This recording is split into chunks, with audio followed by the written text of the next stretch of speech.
tapi udah dapat semua kok. Jadi ini nggak lama lagi akan keluar keputusan terhadap pemain, terhadap wasit, terhadap ada nggak orang di belakangnya. Kemudian ada lagi siapa yang ngasih penugasan ini. Ini akan clear nih, hukumannya akan clear. Artinya ada permintaan? Bukan permintaan, nanti kita lihat nih bagaimana. Tapi kalau bilang ada pengaturan skor enggak. Karena kan sultengnya korban. Kalau dia ngatur skor harusnya dia mengalah gitu loh. Atau apa, ini kan enggak. Dia kan juga mengatakan dia korban. Jadi kita udah lihat, jadi ini akan jadi proses. Berapa hari ini akan keluar hasil lah. Jadi akan mudah-mudahan ini ini efek jerak. Semoga tidak ada lagi yang seperti ini. Jadi memang yang namanya hal-hal yang seperti ini, hukuman itu efek jerak yang penting. Bukan soal dihukum, enggak, bukan soal itu. Tapi efek jerak sehingga tidak ada lagi kejadian seperti ini. Bang Arya tadi mengatakan bahwa Ketua PSSI merasa malu sampai akhirnya bertindak. Apakah nanti sanksinya berlaku bukan hanya untuk wasit yang porsinya besar tapi juga pemain bolanya, Bang? Pemain bolanya pasti juga. Punishment yang sama. Pasti itu kan udah jelas, itu kan dia mukul wasit nggak boleh. Udah pasti dia kena, udah pasti hukumannya apa kita belum tahu, tapi itu pasti terkena hukuman pasti. Nggak mungkin enggak. Cuma wasitnya nanti kita lihat. Wasit kan ini kita yang mengatakan begitu kan, tapi nanti dari fakta-fakta tanya jawab yang kita lakukan, kami udah pengawas pertandingan udah kita lihat, tanya pengawas wasit udah ditanya, ini data-data sudah dikumpulkan, jadi udah berapa hari ini akan keluar hasilnya. Bapak Ali sudah akan keluarkan, betul. PSSI bahkan hingga turun tangan menyikapi hal ini. Tapi nampaknya Pak Suwarno dan tadi sudah mencatat banyak hal nih. Kita perlu tahu juga, Pak Suwarno, kami ingin dengar juga Pak Suwarno mengenai kisru yang terjadi di PON ini. Catatan Anda sejauh ini seperti apa, Pak? Ya, Bapak-bapak sekalian yang saya hormati, PON ini memang berbeda dengan PON-PON sebelumnya. PON ini dilakukan di 2 provinsi dengan mengikutkan 65 cabang olahraga. Kalau tadi ditanggapi kenapa mesti harus banyak, kita menyiapkan PON itu untuk multi event berikutnya di SEA Games, khususnya maupun Asian Games dan Olimpik. Cabang-cabang olahraga di SEA Games itu berganti-ganti, berubah-ubah. Sehingga apabila kita hanya menyiapkan Olympic spot, maka pada saat SEA Games kita pasti akan ketinggalan jauh. Oleh sebab itu, kita selalu melibatkan cabang-cabang di luar dari cabang Olimpiade. Nah, kita lihat seperti di PON yang lalu, itu di Papua 37 cabur.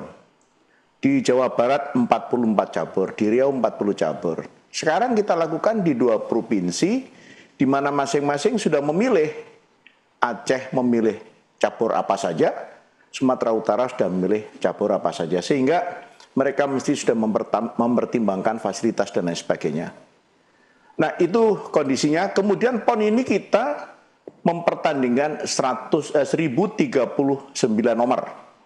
Dari 1039 nomor dimulai dari tanggal 28 Agustus, 29 Agustus beberapa cabang sudah bermain. Kalau kemudian dari 1039 sekarang sudah sekitar 68% sampai dengan sore ini.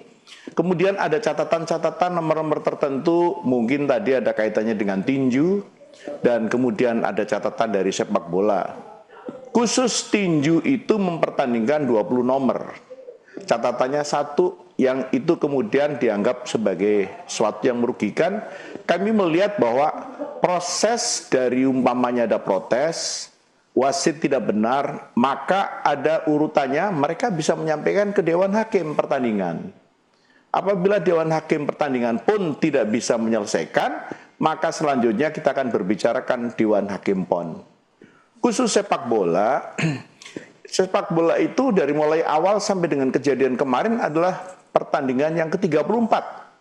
Yang 33 tidak ada masalah, bahkan tadi malam sendiri yang kita menuju untuk final dan semifinal, menuju ke final, itu juga tidak ada masalah. Beberapa catatan memang kita lihat di lapangan seperti yang disampaikan oleh Pak Sinulinga dan lain sebagainya tadi, bahwa proses untuk ke depan memang ini sudah disiapkan supaya ada efek jerah bagi atlet, sudah jelas mereka salah apapun alasannya, sedangkan wasit sedang diinvestigasi. Ini sekarang tim investigasi dari PSSI sudah ada di Aceh, mudah-mudahan ini akan menghasilkan dan memutuskan sesuatu yang pas. Baik. Bapak-Ibu sekalian, jadi kami melihat bahwa melihat PON ini saya harapkan untuk bisa dilihat secara menyeluruh. Bukan hanya yang kaitannya dengan masalah saja, umpamanya melihat tinjunya, melihat sepak bolanya, tapi tidak melihat bagaimana cabang-cabang yang lain. Prestasi yang kita capai sampai dengan hari ini banyak sekali, bahkan ada yang memecahkan rekod-rekod yang ada di lapangan.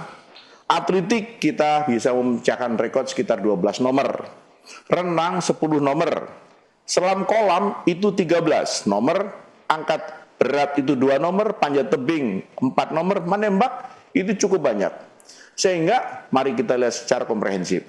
Kaitannya dengan konsumsi, memang kami masih belum bisa mengatur kaitannya dengan pembedaan konsumsi dari masing-masing cabur. Ini akan menjadi satu masukan.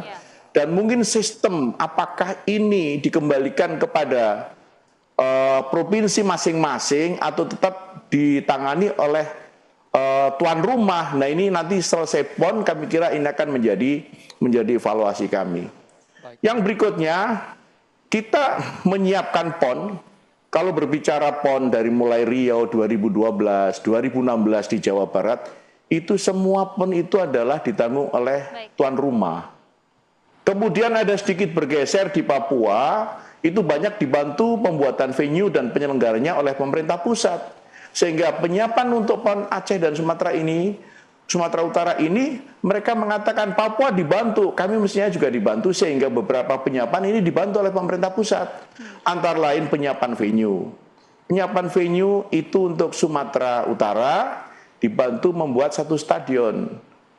Waktunya memang tidak seperti pembangunan yang sifatnya normal, sehingga ada kesan bahwa ini terburu-buru. Satu venue yang disiapkan sebagai stadion nanti akan digunakan untuk acara penutupan, itu satu lokasi dengan beberapa venue yang lain yang disiapkan oleh APBD. Sehingga pekerjaan itu dilakukan secara bersama-sama, sehingga saling mempengaruhi dan terjadilah hambatan-hambatan yang terjadi. Di situ ada venue untuk atletik sebagai Stadion Madia, di situ ada venue untuk GOR bela diri, ada venue untuk volley indoor dan stadion. Nah ini pintunya masuk satu, sehingga pada saat stadion akan finishing juga dipengaruhi oleh kegiatan pembangunan yang lain. Pak Suwarno. Khusus untuk volley, ada beberapa sorotan yang mengatakan bahwa volley ini jalannya dan lain sebagainya. Ya memang jalan itu bukan disiapkan yang sesungguhnya untuk menuju venue itu. Karena venue jalan yang menuju ke venue volley ini memang sekarang sedang ditata untuk menuju ke stadion itu sendiri dalam mereka persiapan penutupan. Ya. Baik, tadi Anda juga sempat menyinggung memang ada nampak seperti terburu-buru persiapan dilakukan di sejumlah daerah. Nanti kita akan langsung tanya kepada pemangku wilayah Pak Fatoni, nanti bisa dijawab usai jeda. Sesaat lagi Catatan Demokrasi.